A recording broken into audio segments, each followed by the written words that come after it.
And we're live.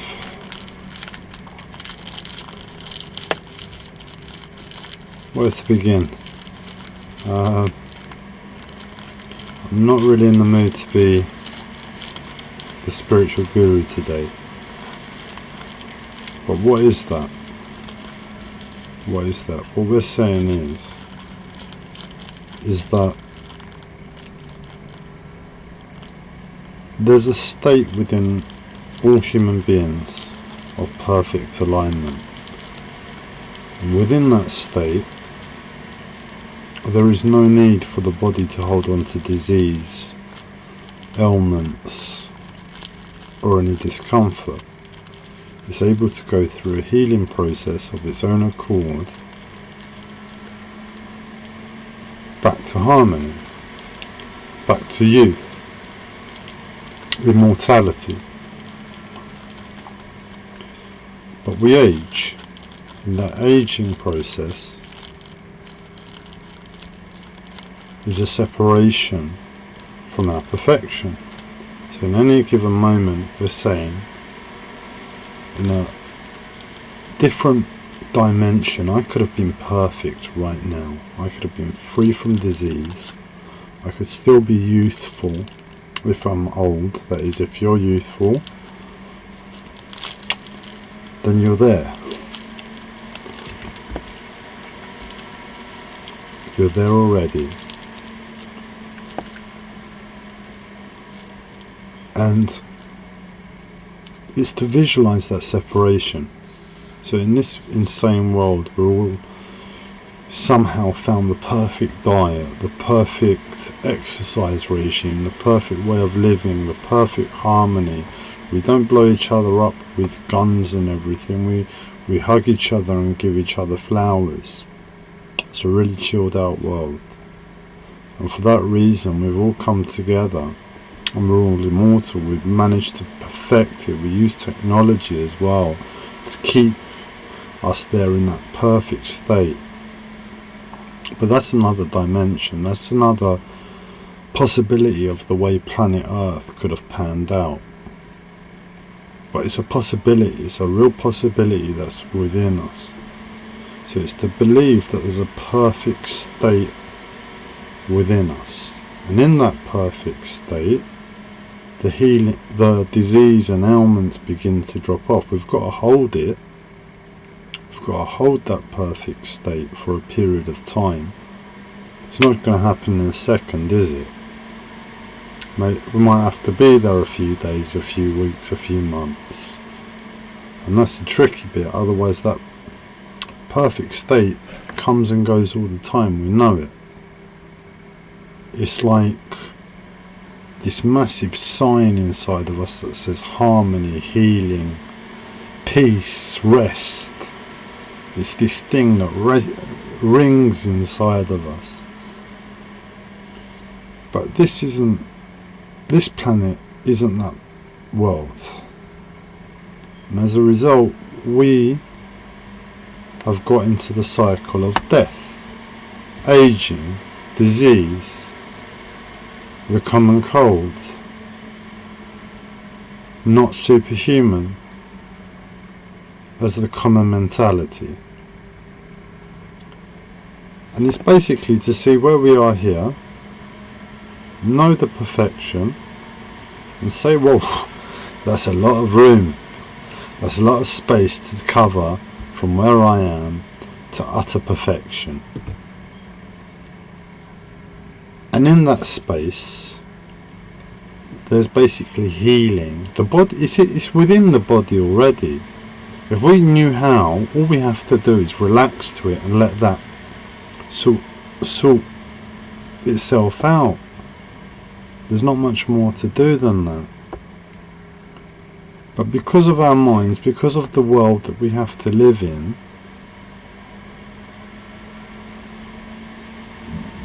we're almost like locked out of it. But we know it, it's inside of us. It's like all we've got to do is change our thinking and we're there. But that change of thinking rests on a lot. So what we're saying is, We view this as conscious, and this is somewhere else. But within us is this, as a point, as a speck.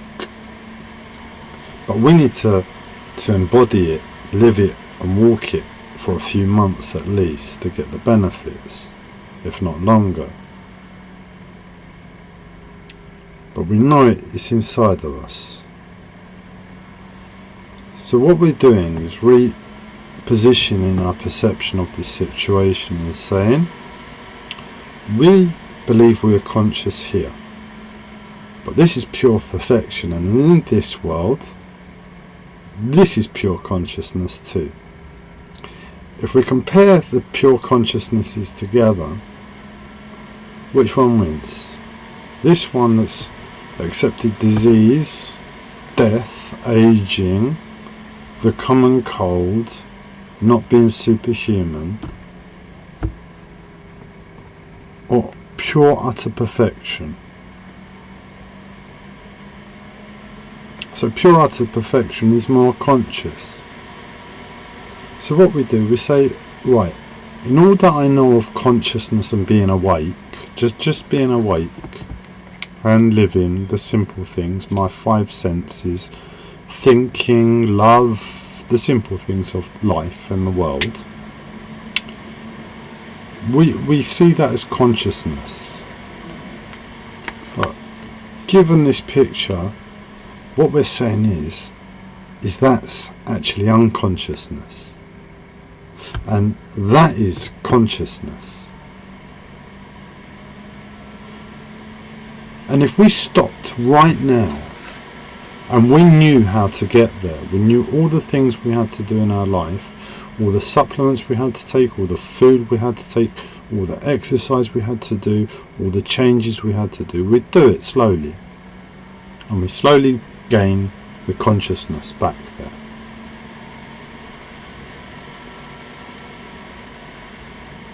But that's never going to happen, unfortunately. We're not going to have that made available to us. So unfortunately, if we want to get back there, the other way to look at it, to be able to get back there, and it's just any route back there, any route. And this is the best that I've been able to think of. If you've got a better route, please say it. But my route is healing, psychology, and trauma. Essentially, we're connected to our physical bodies, and our physical bodies can heal themselves. They can heal themselves. They're immortal. And it's just our conditioning. And as a result of our conditioning, our limited perception, our limited utilization of everything we are.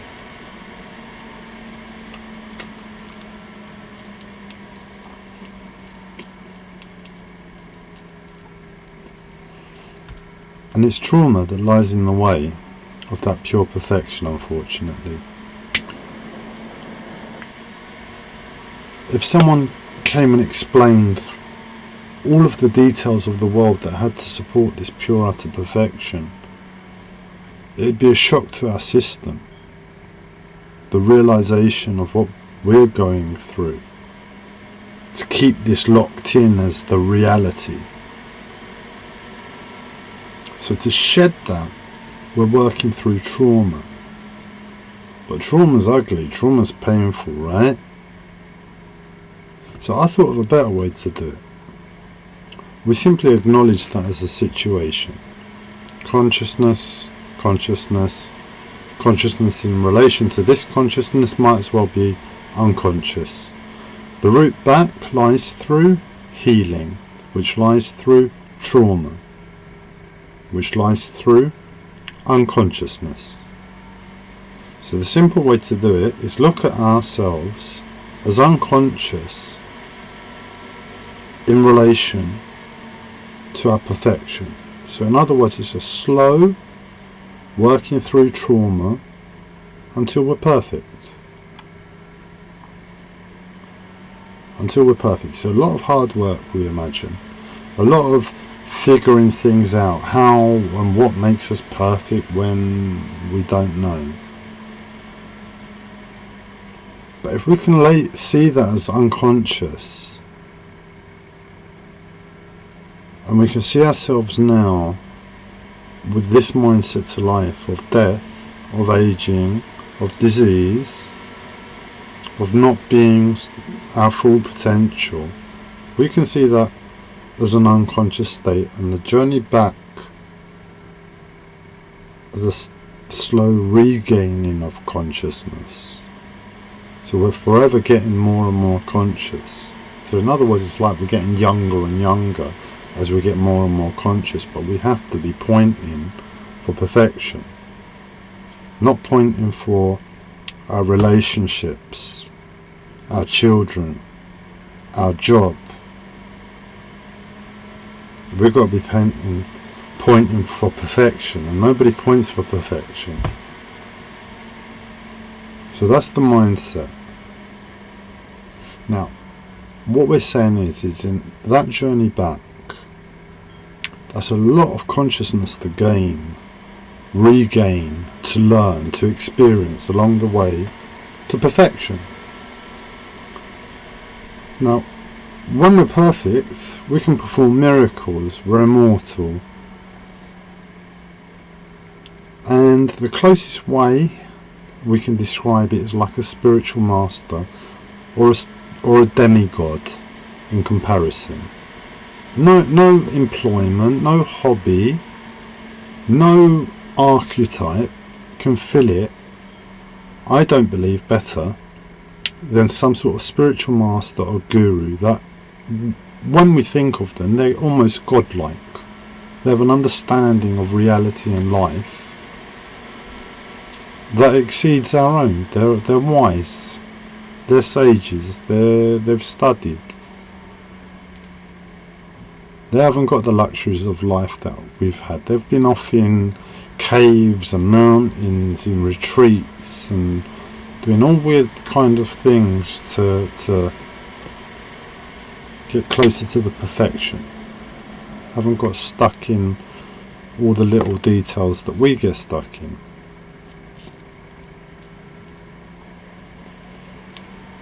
So that's how I've painted it.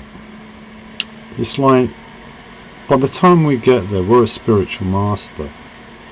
We don't need to work. We don't need archetypes. We're beyond energy. We've mastered love and the power of the mind. That's what happens by the time we get there. So that's what we're saying. Why don't we imagine we're that now? We imagine we're that now. And this 2-week process is just basically stepping into perfect mode. When it feels anything but perfect, we're vulnerable, we're stupid, we don't know what we're saying, because we think we're conscious when this is consciousness. So don't claim consciousness. In other words, all of these live streams are some weird and wonderful place between consciousness and unconsciousness and super consciousness. Don't worry about the consciousness. Let it go.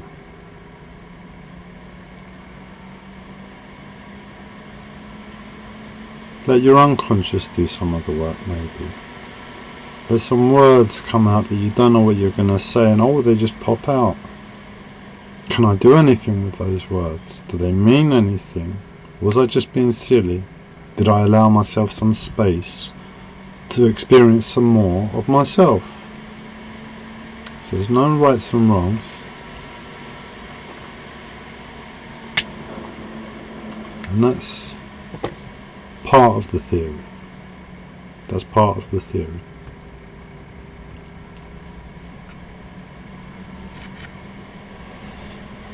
I watched the live stream back this morning. It's better to watch it in the mornings.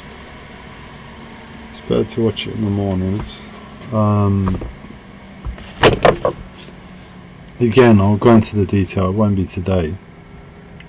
It won't be today now, but I got my green juice today.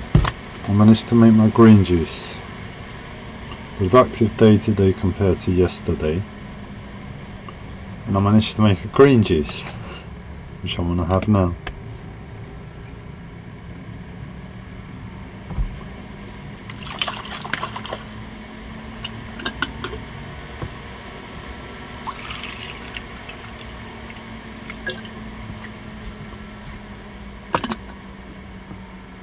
So I didn't like the ego. There was an ego about me, I felt. I'm coming at the world swinging, I was saying. I was really tired and in a lot of pain, and that's just what came out.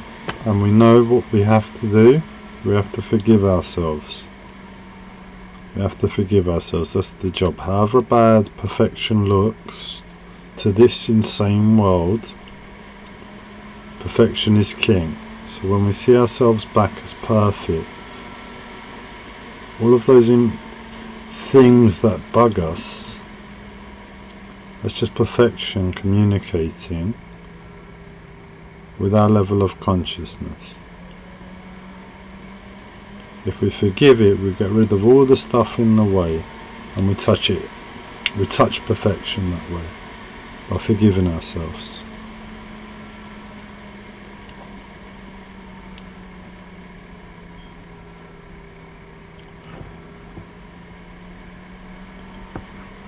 Yeah, I'm a bit OCD. I'm a self-diagnosed autistic. My dad was a bit OCD, nothing diagnosed, but he was definitely a bit too organised in the office for my liking. And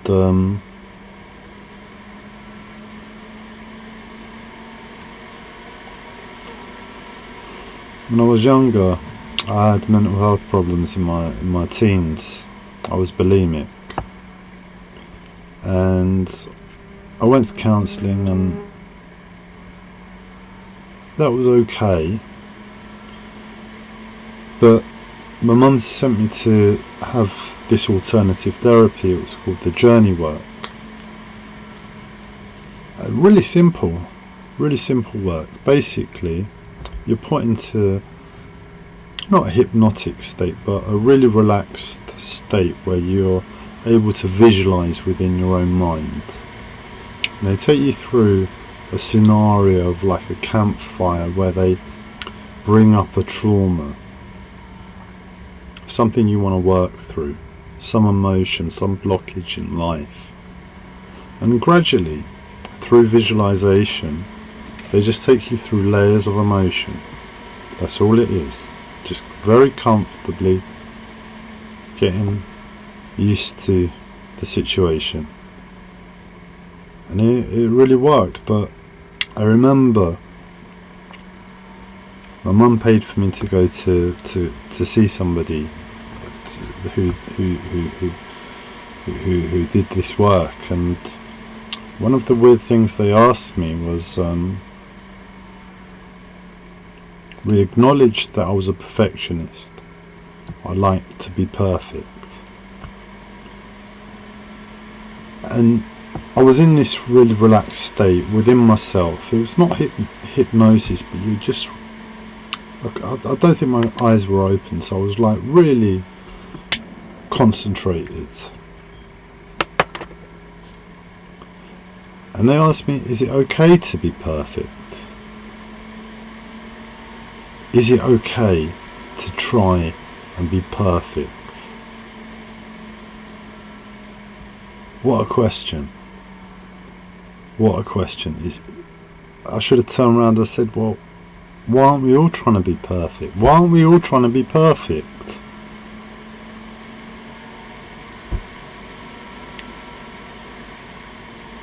And we can see how in another dimension a perfect world could have happened. We just took a bit more care about potential rather than sex. All the head trips the ancient Greeks went off on, basically. I blame the ancient Greeks. They're just too much in their head.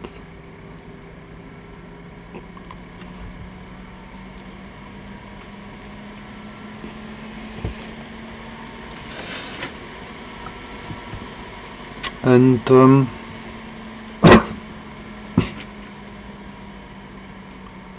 I responded, I had a really good think about it. And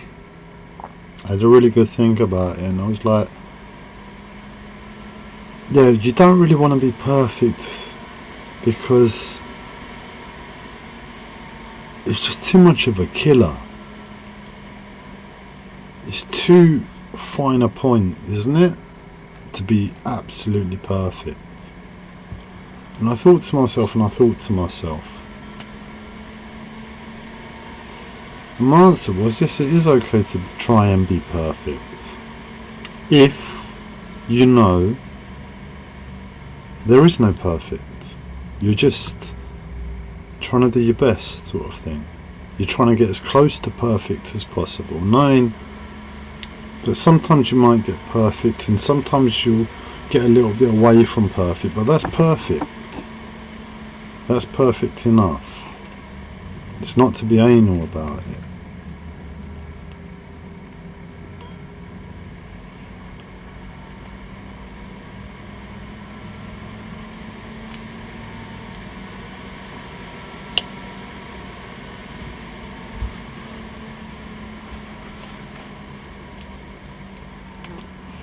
And I felt a bit down about the live stream. I realised I need to address that horrible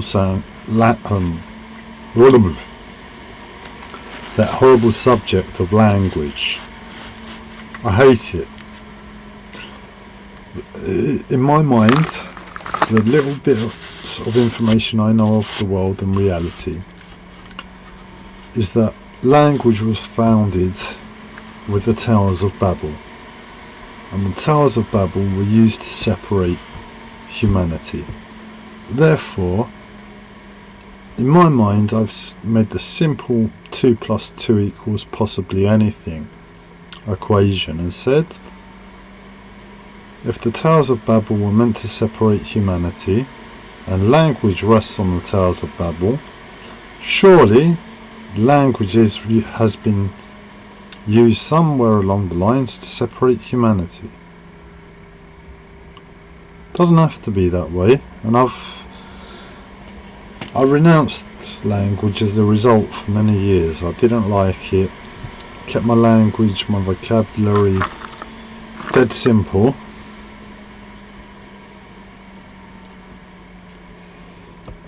And it's only the past 2 years that I've realised I'm going to be interacting with people in this world again. I'm going to need to just give my use of language a brush up, a little improvement. But it could be fantastic language if we all realised the situation is something that was used to, well, possibly been used to suppress and divide. Well, in my eyes, absolutely, I'm spiritual. I believe in telekinesis, knowing, gnosis, communicating through the heart, communicating through the mind. No need to waste one's breath unless you want to sing or scream or laugh. Scream, sing and laugh. The next conversation you have, if you can remember this, you're there, you're speaking with someone, we're speaking with them, and all of a sudden we realise, what are we doing? What are we doing? This just doesn't make sense. This is impractical, a waste of energy,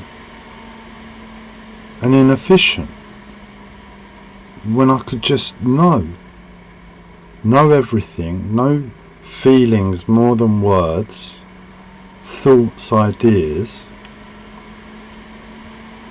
and a connection deeper than the eardrums can hear another voice.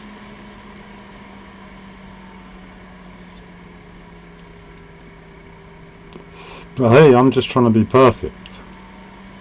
I'm just trying to be perfect.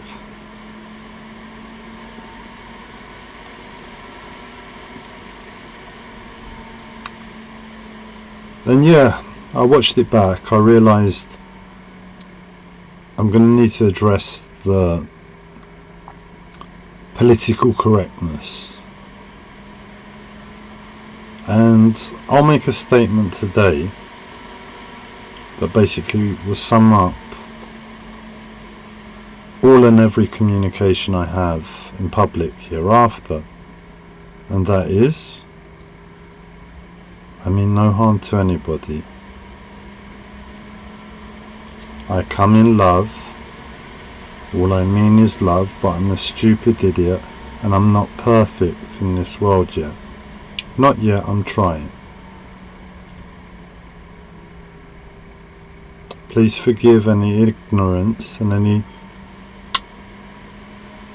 continued learning I have to go through to possibly resolve any annoyances I bring up in another due to my personality or due to my character or due to my words.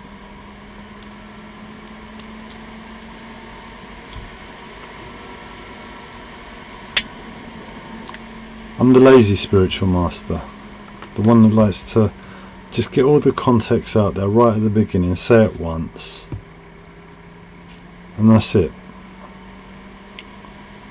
I've said it now. I come in love, I mean no harm to anybody. Forgive me.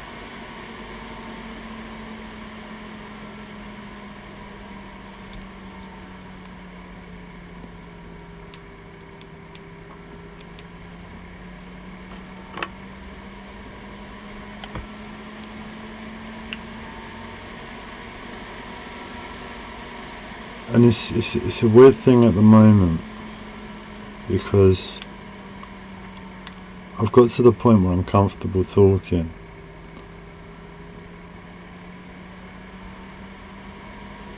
And I've surrendered to the talking. The talking's a challenge today. It's really, really difficult, but I've surrendered to it.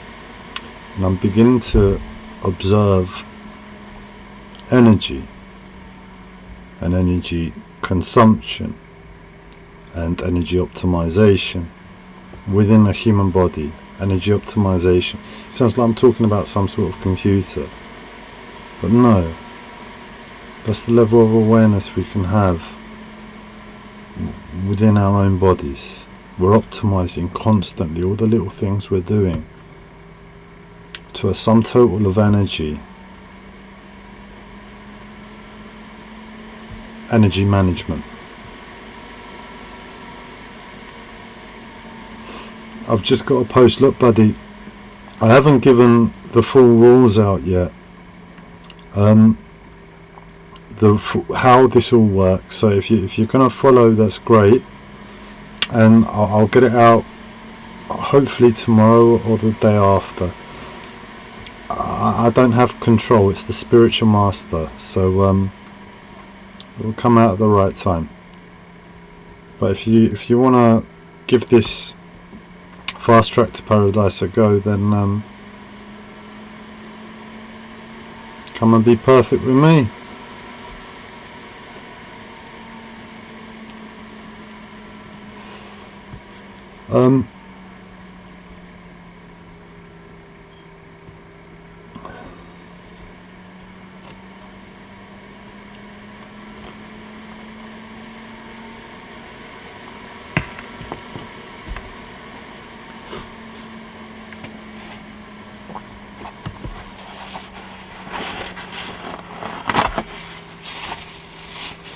Well, let's get to it now.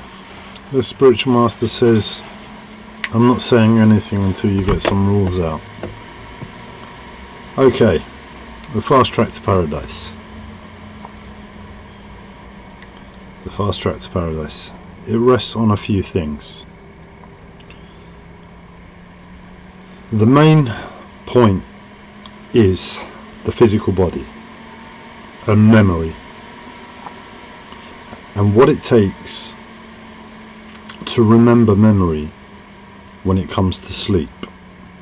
When we sleep, our memory in terms of connection to our physical body, to the perfection of our physical bodies, is hampered.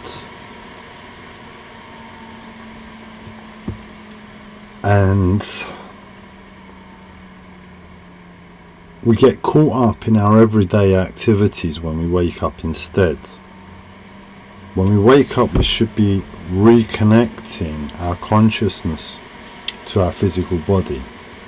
But instead we get caught up in our day, and our consciousness goes to our day. And that's how we look in life. We're conscious of what we're doing and outside. But it should be we're conscious of our physical body, and our body is interacting and moving through time and space.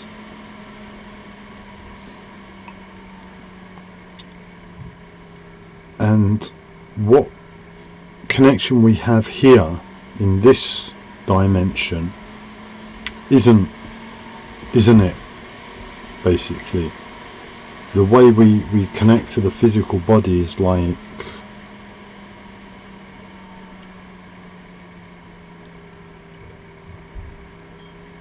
how can we put it?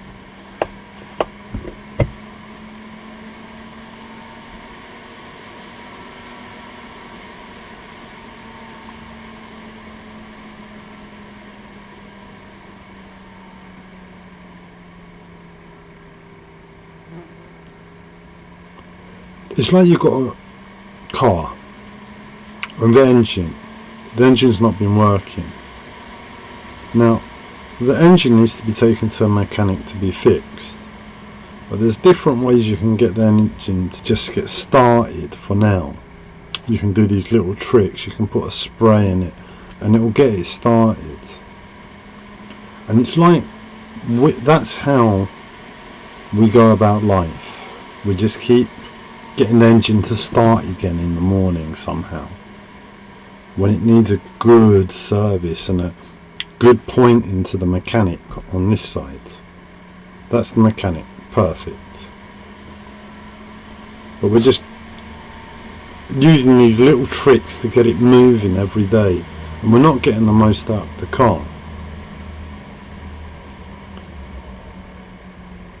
And the way that I've realised to get around this is basically to connect with yesterday's memories as a reflective process. So what I often have done is I work through where I am. So I make an affirmation of where is my physical body in time and space. What am I doing? How am I feeling? And I apply what I know of physical body and qigong and energy to get back in touch with it. My supplementation, my food, it's a real hard journey, a lot of hard work. And I reflect on yesterday. How did I feel yesterday? What was I doing yesterday to feel that way? And real deep thinking in detail about simple things and memory of yesterday. And when I do that, I somehow manage to claw back some of that memory that's lost in sleep. So we work through the day, and as we're working, on some level we're getting back to perfect. We're collecting other problems too, but we're getting back to perfect on some level within us. And when we sleep, we forget that setup that we had, all those different energies, what was perfect, what was not.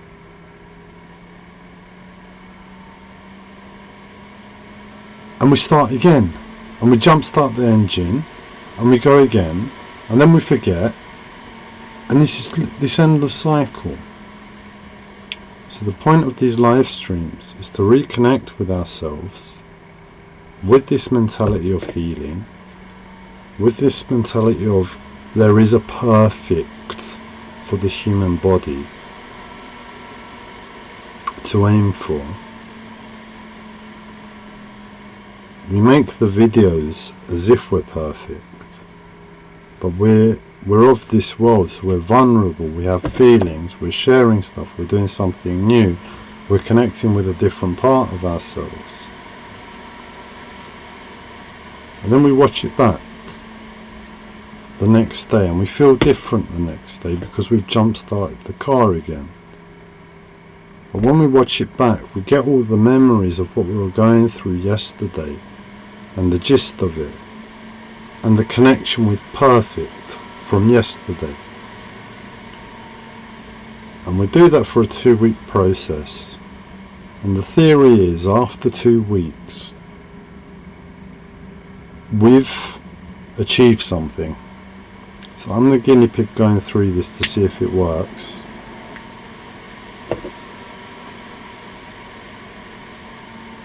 And in my best efforts as a healer,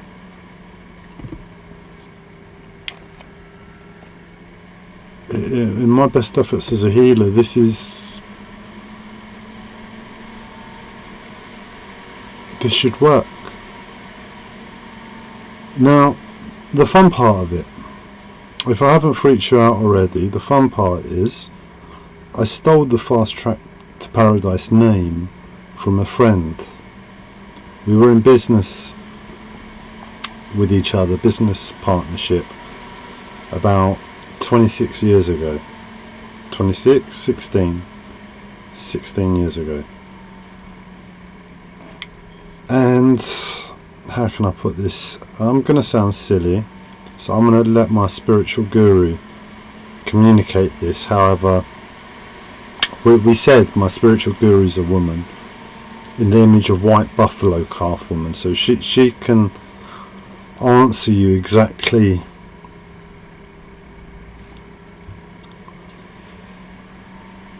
the rest of that subject, because it's a bit too embarrassing for Gabriel. So the situation is,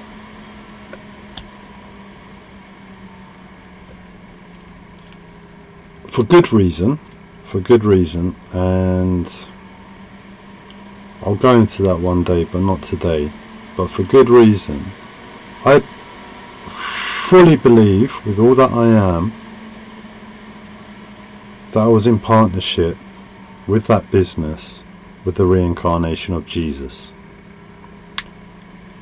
Now, I'll make this easy. If you're going to find this difficult, if you're not interested to hear the story, I have a mental health disorder, and you can see me as mad. You can listen to the rest of the story and laugh. But what I continue with is for everybody else who's going to take it seriously, so forgive me on that one. I have good reason for believing this. My friend is Jesus, the reincarnation. And he talked of the fast track to paradise. Since that time, we've barely seen each other, maybe once or twice in a few messages, that's it. But he's been like an increasing presence in my spiritual life. And well,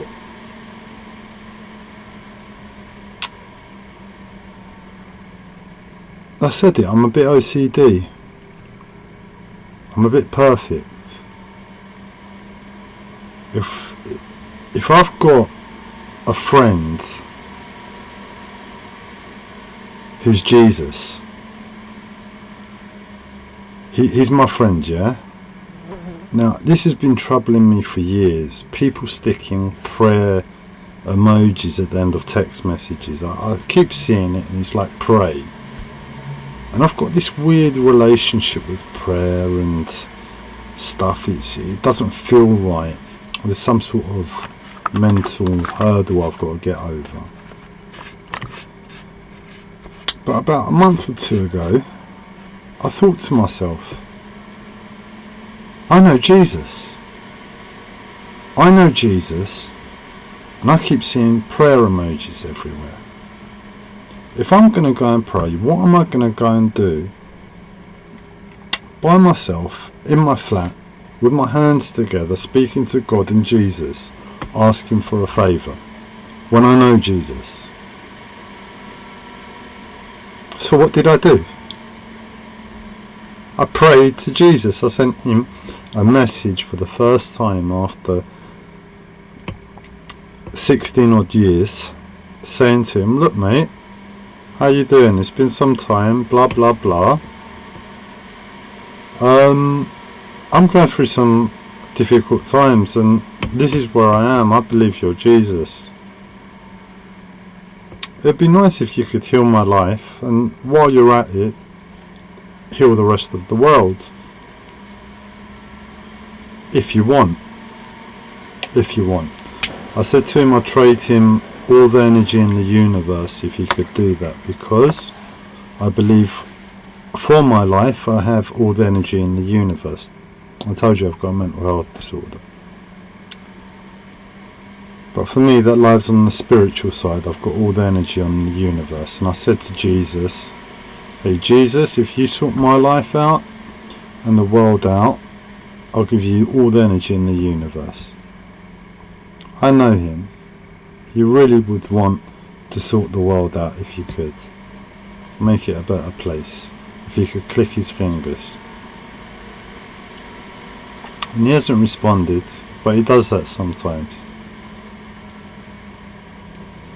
Won't let anybody put any emotional attachment on them at all. So I'm Gabriel, crazy Gabriel, and we've got this relationship, we know each other, and all of a sudden I'm like, yeah, but you're Jesus, do me a favour, perform some miracles. And no reply. No reply. I was a bit too clingy, we think. A bit too needy. Come on, Gabriel, you know better than that. You're spiritual. Man up. Take control. Where's where's the power? The self-power. How are you gonna get healed if you haven't got any self-power? So I'm there a few weeks later, and I've done this thing the other week where I've basically optimised my life utilising the future. And a few days later, a week later, this idea pops into my head about doing these videos 14 days consecutively, 15 days consecutively, which should remedy this sleep problem. And I say I stole the name, the Fast Track to Paradise, from him, that he came up with it. But it's in honour to him. If I do this, and I put my life on the track of paradise, I've said and I want to call him by his name, but I can't. I've basically said, in all that you were to me as a good friend, that's how it was experienced, as just a good friend. No miracles, nothing too insane. He's like a normal person, that's how I experienced it. But as time's gone on over the years, I've looked back and I've seen the wisdom there in simple things. Simple things. And I believe he's putting me through this. So the Fast Track to Paradise in honour of Jesus and his second coming. It's like a self-rebirthing, a self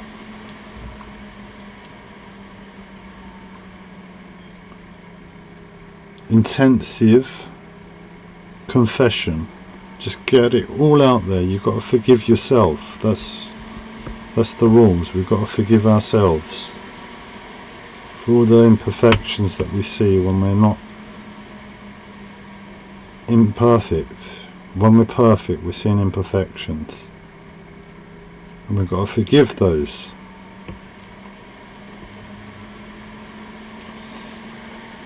And that's really it for today. I left it late again and I'm a bit tired, but we've got some more of the gist of what this is about out. And we'll touch on any more detail that needs to be shared another day. We've had someone live today. We've had one viewer live. I've been recording these for the future. I was going to go through it for 14-15 days and prove to everyone this works. But you've stuck around today, so maybe you can see my transformation over the 14-15 days live.